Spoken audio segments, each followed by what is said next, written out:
बच्चों हम लोग डिस्कशन कर रहे हैं जेई एडवांस 2026 का पेपर। फर्स्ट पेपर की ही बात करी जा रही है। 4 क्वेश्चन ऑलरेडी हम लोग सॉल्व कर चुके हैं। आज बारी है 5वें क्वेश्चन की। 5वां क्वेश्चन जो है या यहाँ से अब शुरुआत हो रही है क्वेश्चंस की जिनके एक से ज्यादा ऑप्शन सही होंगे। ठीक है, तो सबसे पहले मैं क्वेश्चन पढ़ देता हूँ और ये भी चर्चा कर लेते हैं कि ये कहाँ से लिया गया है। ये क्वेश्चन बना हुआ है एटम से, जहां पर हम लोग बोहर मॉडल और बोहर पोस्टुलेट की भी बात करते हैं। तो मैं क्वेश्चन पढ़ते चलता हूँ और फिर समझाता हूँ, ऑप्शंस के बारे में भी समझाता हूँ और एक एक करके ऑप्शन के बारे में चर्चा करेंगे। कौन सा ऑप्शन सही है और कौन सा ऑप्शन गलत है, तो क्यों गलत है। ठीक है, तो क्वेश्चन शुरू है यहीं से। That consider a hydrogen atom with Vk, Rk and Kk denoting the velocity, orbital radius and kinetic energy of electron in kth orbit।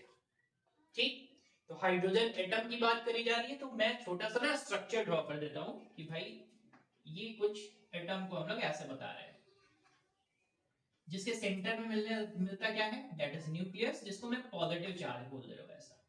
ठीक है ना, और चार्ज कितना रख देता हूं, दैट इज प्लस का ई, दैट इज प्रोटॉन। और न्यूट्रॉन है तो उसके पास चार्ज होगा नहीं, यहां पर उसके ऑर्बिट में, दैट इज kth ऑर्बिट में एक इलेक्ट्रॉन है जो कि रिवॉल्व कर रहा होगा, जिसकी वेलोसिटी आपको दे रखी है vk। ऑर्बिटल रेडियस आपको दे रखा है, दैट इज rk। का काइनेटिक एनर्जी भी दे रखा है kk, उससे रिप्रेजेंट किया जा रहा है। ठीक, तो ये हाइड्रोजन एटम के बारे में आपको इतनी जानकारी दे दी गई है। आगे और चलते हैं, तो फिर लिखा हुआ है the electron undergoes a transition from nth orbit, किसी भी ऑर्बिट से, nth ऑर्बिट से कोई भी इलेक्ट्रॉन ट्रांजिट हो रहा है यानी जा रहा है, इमिटिंग रेडिएशन, रेडिएशन इमिट करने के बाद, तो हम जानते हैं रेडिएशन कौन सा, that is H new, radiation emit करेगा। फिर क्या करेगा, करस्पॉन्डिंग टू लाइमन सीरीज, यानी कहां पर पहुंच जाएगा, ग्राउंड स्टेट में पहुंच जाएगा। ठीक है, considering H be the plank constant, H के बारे में बता रहे हैं कि भैया प्लैंक कांस्टेंट है, और एप्सिलॉन नॉट के बारे में बताया जा रहा है, दैट इज वो है परमिटिविटी ऑफ फ्री स्पेस, ये हम जानते हैं। फिर आपके पास 4 ऑप्शंस दे रखे हैं, ये option A B C and D. 4 options में जिनमें पहला ऑप्शन क्या है वो जरा देख लो। पहला ऑप्शन है that is magnitude of change in kinetic energy, यानी काइनेटिक एनर्जी का चेंज कितना हो रहा है ट्रांजिट होने के बाद from nth orbit to ground state, तो वहां पर ये काइनेटिक एनर्जी का चेंज बताया गया है। नेक्स्ट जो है वो दैट इज डेल्टा लैम्डा से मैंने रिप्रेजेंट किया है, क्या है ये, that is change in de Broglie wavelength. ठीक है ना, magnitude of change in de Broglie wavelength of electron can be expressed as this. ठीक है, थर्ड ऑप्शन क्या है, थर्ड ऑप्शन में है दैट इज जो भी इमिटेड रेडिएशन है उसकी फ्रीक्वेंसी, ये बता के रखा है। और लास्ट ऑप्शन है that is magnitude of change in total energy of electron can be expressed as this. ठीक है, तो ये 4 ऑप्शंस दे रखे हैं, चारों में हमें ये सेलेक्ट करना है कि कौन सा ऑप्शन सही है और कौन सा गलत है और क्यों गलत है। ठीक है, तो जब भी हम लोग बोहर्स मॉडल वगैरह पढ़ते हैं तो कुछ कुछ चीजें हमको याद आना स्वाभाविक है। पहला, दैट इज बोहर के पोस्टुलेट्स। अब बोहर के पोस्टुलेट में सबसे विशेष पोस्टुलेट कौन सा है, दैट इज ये जो भी इलेक्ट्रॉन पाया जाएगा वो उस ऑर्बिट में पाया जाएगा जिसका एंगुलर मोमेंटम, यानी जिसको हम लोग लिख देते हैं एल से, इज इक्वल टू होता है NH/2π। अगर kth ऑर्बिट में है इसका मतलब ये है दैट इज ये हो जाएगा Vk और ये हो जाएगा Rk। ठीक है, तो ये बात समझ में आनी चाहिए कि बोहर का सेकंड पोस्टुलेट सबसे ज्यादा यूजफुल हम लोग बोलते हैं कि जो भी इलेक्ट्रॉन कहीं भी पाया जा रहा है किसी ऑर्बिट में, उस ऑर्बिट का एंगुलर मोमेंटम NH/2π के बराबर होना चाहिए। ठीक, ये हो गई पहली बात, ध्यान से समझते चलिएगा। दूसरा स्टेप नंबर 2, अगर कोई इलेक्ट्रॉन गोल गोल घूम रहा है, तो गोल गोल घूमने का मतलब यानी चक्कर में घूमने का मतलब कि सेंट्रीपिटल फोर्स लग रहा होगा, किधर की तरफ, सेंटर की तरफ। तो उस सेंट्रीपिटल फोर्स को हम लोग बैलेंस करते हैं इलेक्ट्रोस्टैटिक फोर्स से, यानी ये इलेक्ट्रॉन और ये प्रोटॉन, इनके बीच में क्या आ रहा होगा, इलेक्ट्रोस्टैटिक फोर्स।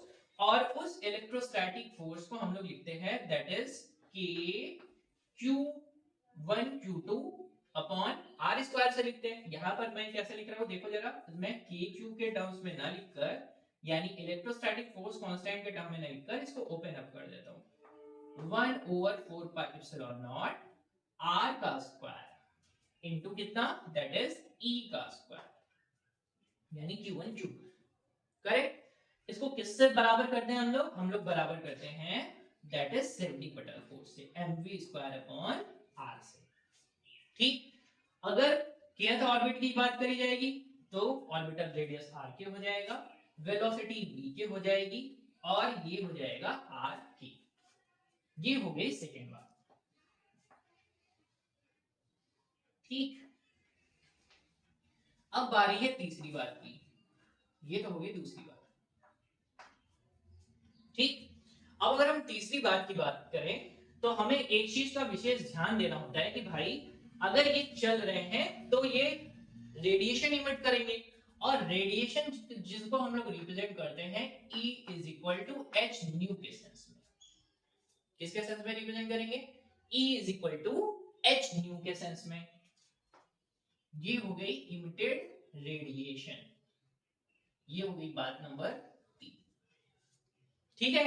बात नंबर 4 दैट इज कि हमें ये पता होता है दैट इज डी ब्रॉगली अगर वेवलेंथ की बात करी जाएगी तो लैम्डा इज इक्वल टू लिखा जाएगा h ओवर p। क्या लिखा जाएगा? h upon p। h का मतलब प्लैंक कांस्टेंट और p का मतलब that is momentum of electron. तो फिर उसको कैसे रिप्रेजेंट करेंगे? h upon m v k से। तो ये हो गई 4। एक और पॉइंट पर डिस्कशन कर लेते हैं। ठीक। वो कौन सी बात होगी? अब हम लोग बात कर लेते हैं इसके ना एनर्जी की। कौन कौन सी एनर्जी? कि भाई चल रहा है तो काइनेटिक एनर्जी होता है, और अगर पोजीशन की वजह से है तो कौन सी energy? That is potential energy. और फिर क्या निकालते हैं? Total energy. तो इनके बीच में रिलेशन होता है, तो उस रिलेशन को मैं लिख दे रहा हूं यहां पर। दैट इज अगर मुझे टोटल एनर्जी की बात जिसको मैं E से रिप्रेजेंट कर दूं तो E इज इक्वल टू होता है दैट इज माइनस का काइनेटिक एनर्जी, और उसको हम लोग रिप्रेजेंट करते हैं दैट इज पोटेंशियल एनर्जी के हाफ से। ठीक है। तो अगर चेंज की बात करी जाएगी तो हम इसको लिखेंगे डेल्टा ई। क्या लिखेंगे इसको? दैट इज डेल्टा के। इसको क्या लिखेंगे? Delta U. मैग्नीट्यूड की बात करी जा रही है तो हम यहां पर किसी भी तरीके का नेगेटिव साइन वगैरह यूज नहीं करेंगे। तो ये हो गई फिफ्थ, यानी 1 2 3 4 एंड 5। इन 5 बातों का ध्यान रखेंगे। ठीक है। तो इतना तो समझ में आ रहा है, कोई दिक्कत नहीं है। तो ये इतना आपको बेसिक पता होना चाहिए। अब आ जाते हैं थोड़ा सा आगे। थोड़ा सा आगे मतलब अब एक एक करके ना इन सभी एक्सप्रेशन को चेक करते हैं अपने लोग कि कौन सा ऑप्शन सही है और कौन सा गलत है। तो कहानी शुरू हो रही है that is change in kinetic energy से। तो चेंज इन काइनेटिक एनर्जी निकाला जाएगा। तो चेंज इन काइनेटिक एनर्जी निकालने के लिए मैं सिंपल सा एक्सप्रेशन यूज कर रहा हूं, और कुछ मुझे इस टर्म में चाहिए तो इसी तरीके से मुझे निकालना होगा। ठीक है। तो मैं सबसे पहले एक काम करता हूं, काइनेटिक एनर्जी निकालने के लिए इस वाले एक्सप्रेशन को लिख रहा हूं यहां पर। तो मैं लिख रहा हूं that is m v k r k is equal to nh over 2r। ठीक है। इस बात से कोई भी दिक्कत नहीं है। अब इनको हम जानते हैं अच्छी तरीके से कि अगर मुझे काइनेटिक एनर्जी लिखना होगा तो kinetic energy is equal to क्या होता है? हाफ m v का स्क्वायर। क्या होता है बच्चों? Kinetic energy half m v का स्क्वायर। अब अगर मुझे इनिशियल काइनेटिक एनर्जी चाहिए तो कहां पर है ये? दैट इज nth ऑर्बिट में है। ठीक। क्या लिखेंगे हम? हाफ m vn का स्क्वायर। नेक्स्ट, अगर फर्स्ट ऑर्बिट में आ रहे हैं यानी ग्राउंड स्टेट में आ रहे हैं तो लिखने वाले हैं that is half m v1 का स्क्वायर। अब ये जो रिलेशन है ना बच्चों, ये ऊपर जो मैंने लिख दिया है, इस रिलेशन को ही हम लोग यूज करेंगे। यहां से क्या निकालेंगे वो जरा देखो। यहां से अगर मैं n का वैल्यू निकाल लूं, किसका वैल्यू निकालूं? m का। कौन से स्टेट के लिए? दैट इज nth ऑर्बिट के लिए, और फिर फर्स्ट या फिर ग्राउंड स्टेट के लिए। ठीक। पहले वाले के लिए निकाले m अगर मुझे चाहिए तो m इज इक्वल टू हो जाएगा n h over 2 pi v k r k। अभी क्या करना है मुझे, अगर मैं nh के लिए लिख रहा हूं तो क्या लिखूंगा, n इज इक्वल टू तो n है, लेकिन k इज इक्वल टू कितना होगा, वो भी n हो जाएगा। वैल्यू अगर रख दिया जाए तो हम क्या कर सकते हैं इसको, that is m is equal to nh over 2 pi v n r n। ठीक है ना, किसके लिए रखना है, nth के लिए रखना है, nth ऑर्बिट के लिए। अब फर्स्ट ऑर्बिट के लिए भी सेम काम करते हैं, तो क्या लिखेंगे, m is equal to n की जगह पर कितना 1 यानी h अपॉन 2 पाई v1 r1। ये किसके लिए रखना है बच्चों, दैट इज फर्स्ट वाले के लिए रखना है। ठीक है, अभी क्या करें, दोनों की वैल्यू इस काइनेटिक एनर्जी एक्सप्रेशन में सेट कर देते हैं। तो काइनेटिक एनर्जी आ जाएगा nth का, दैट इज हाफ, m की जगह पर सेट करो जरा, nh अपॉन 2 पाई vn rn vn का स्क्वायर। एक vn से एक vn कट जाएगा, यहां पर भी सिंपल सा लिखते हैं k1 इज इक्वल टू कितना, हाफ वही रहेगा, m का वैल्यू रखने वाले h अपॉन 2 पाई v1 r1 इनटू v1 का स्क्वायर। v1 का स्क्वायर v1 से कट जाएगा। मुझे क्या चाहिए, मुझे चाहिए चेंज इन काइनेटिक एनर्जी और उसका मैग्नीट्यूड चाहिए बच्चों। तो मैं सिंपल सा लिखने वाला हूं, that is change in kinetic energy का मैग्नीट्यूड इज इक्वल टू, मतलब मैं इसको आगे करूं या इसको इधर करूं तो कोई फर्क पड़ने वाला नहीं है। ठीक है, तो लिख देते हैं जरा, तो क्या हो जाएगा, यहां से हो जाएगा that is kn minus k1। Expression को देखते हुए मैंने ऐसा कर दिया है, इज इक्वल टू क्या लिखेंगे, यहां से nh h अपॉन 2 पाई को कॉमन कर लो, किसको कॉमन करने वाले, h अपॉन 2 पाई को कॉमन कर लेते हैं। इस वाले के पास कितना बचेगा, n vn अपॉन कितना हो जाएगा, rn। इनके पास कितना बचेगा, h अपॉन 2 पाई कॉमन हो गया है, तो क्या बचेगा, दैट इज ये हाफ भी है बच्चों, तो यहां पर हो जाएगा हाफ भी कॉमन हो जाएगा, तो ये हो जाएगा h अपॉन 4 पाई। ठीक है, इस बात का ध्यान रखेंगे, छोड़ेंगे नहीं इसको। फिर यहाँ पर कितना v1 अपॉन कितना r1।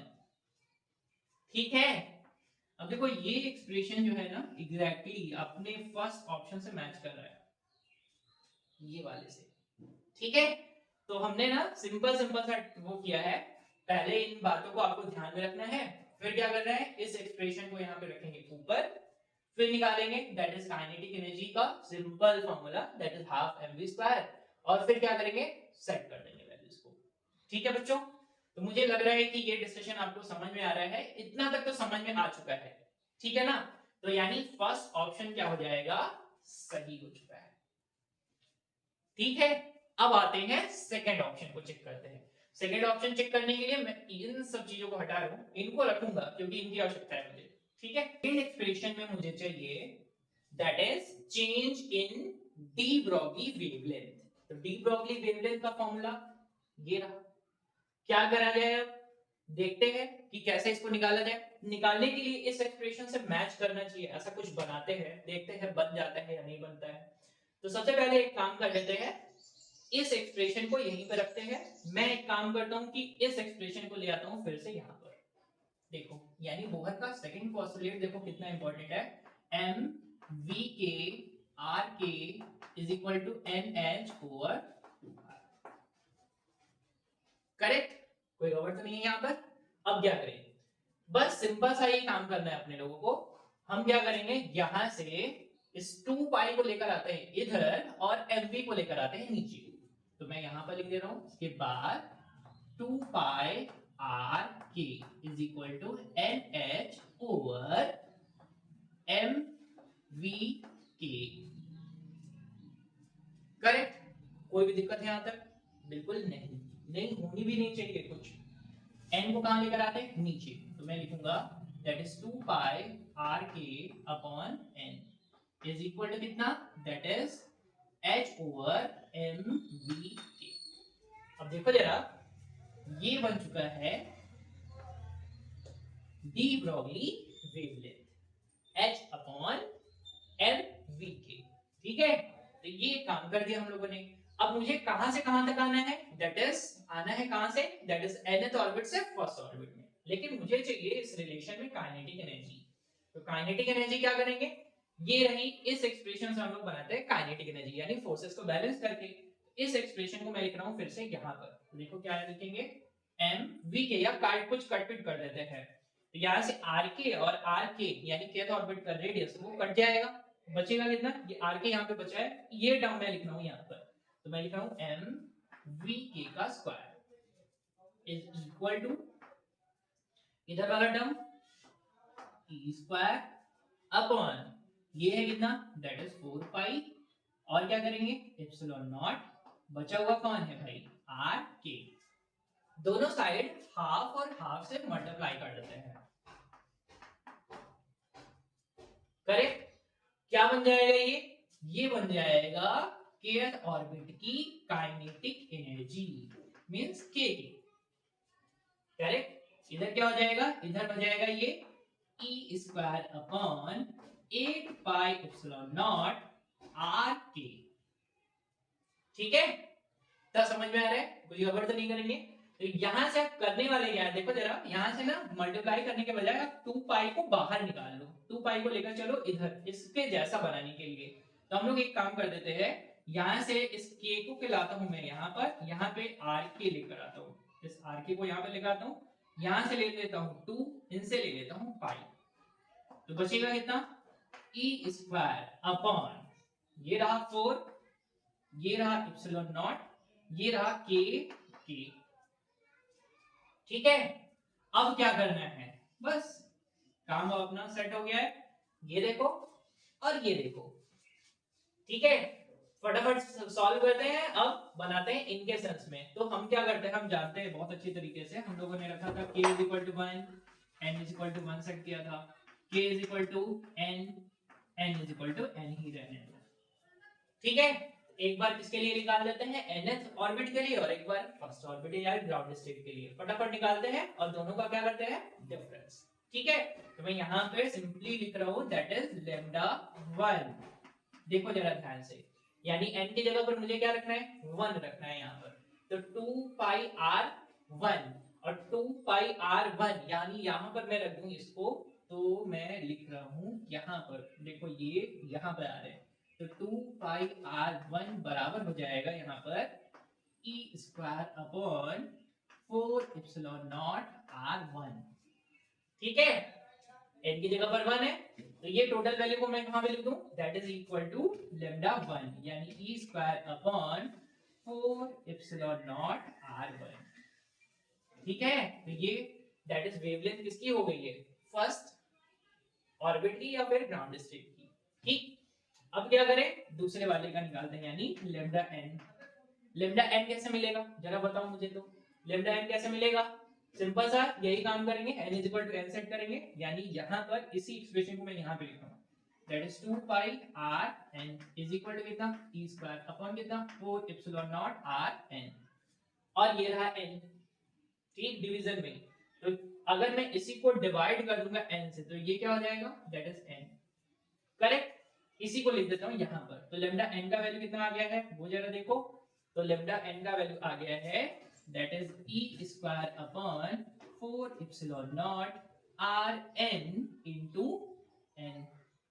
देखो यहां पे मैंने ना, यहां पे r n मुझे लिखना चाहिए, यहां पे मुझे काइनेटिक एनर्जी लिखना चाहिए, तो मैं यहां पर काइनेटिक एनर्जी कर देता हूं k1, और ये हो जाएगा that is kn into n, ठीक है। तो इस बात का ध्यान देंगे कि मैंने यहाँ पे दैट इज रेडियस नहीं लिखना है, क्या लिखना है, काइनेटिक एनर्जी में मैंने कन्वर्ट कर रखा है, ठीक है। तो यहाँ पर भी क्या हो जाएगा, यहाँ पर हो जाएगा दैट इज k1, यहाँ पर क्या हो जाएगा, kn हो जाएगा।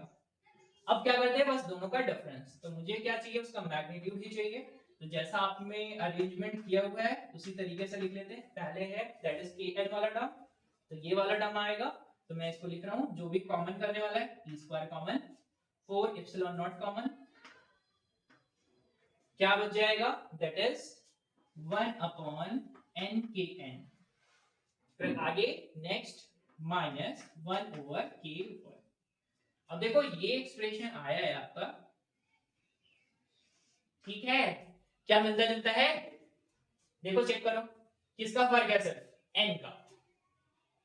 ठीक है, बस उसी की वजह से ये गलत हो गया है, अदरवाइज ये एग्जैक्टली मैच कर रहा है। ठीक है, तो ये ऑप्शन क्या हो जाएगा? गलत। इस एक्सप्रेशन और इस एक्सप्रेशन में क्या दिक्कत है? सिर्फ एन का। ठीक है, तो बच्चों देखो दो पार्ट हम लोगों ने ऑलरेडी कर लिया है। फर्स्ट पार्ट भी सॉल्व किया, that is change in kinetic energy. दूसरा पार्ट किया, that is change in wavelength, D Broglie wavelength. बहुत बेसिक तरीके से ही किया है, बहुत कुछ भी अलग से नहीं किया है, सिर्फ बेसिक बेसिक चीजें की बात करी गई है। ठीक है, और इन चीजों का ध्यान देंगे, जैसे मैंने यहाँ पे छोड़ दिया था, आर एन कर दिया था, दिस इज काइनेटिक एनर्जी। ठीक है, चलो अब आते हैं थर्ड पर। मुझे क्या चाहिए? दैट इज इमिटेड रेडिएशन का फ्रीक्वेंसी। तो उसको कैसे निकाला जाए? देखो मैं इसको हटाता हूं और फटाफट किया जाए। देखिए अब सारी बातें तो हो गई, अभी अब एक काम कर लेते हैं कि ये जो एनर्जी वाला रिलेशन है ना, इसको लिख लेते हैं। Delta E is equal to क्या हम जानते हैं? That is delta U over 2। ठीक है, E यानी E एनर्जी क्या है? Change in energy, that is emitted radiation, यानी H nu is equal to what? Change in potential energy की बात करी जा रही है। तो पोटेंशियल एनर्जी का फॉर्मूला पता है आपको? ये होता है ना minus E square upon 4 pi epsilon naught R. kth orbit के लिए कर रहे हैं, दैट इज k। करेक्ट।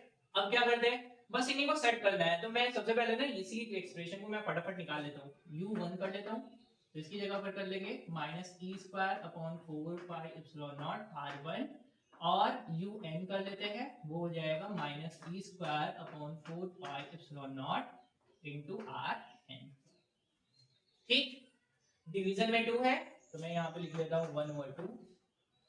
पहले चेंज इन एनर्जी करना है, कहाँ पे जा रहे हैं? ये और ये दोनों का जैसे अरेंजमेंट करना है, अरेंजमेंट कर सकते हैं। देखो निगेटिव पॉजिटिव निगेटिव का फर्क नहीं आएगा। क्यों नहीं आएगा? क्योंकि हम लोग चेंज की बात कर रहे हैं, ठीक है ना, और उसके मैग्नीट्यूड की बात कर रहे हैं। यहाँ पर भी जो मैंने लिया है that is magnitude of energy लिया है। तो जैसा आपका एक्सप्रेशन है वैसा आप बना सकते हैं। अदरवाइज अगर सेट भी करेंगे तब भी उतना ही आएगा, कोई विशेष फर्क नहीं आने वाला है। तो मैं इसी सेंस में लिख रहा हूँ।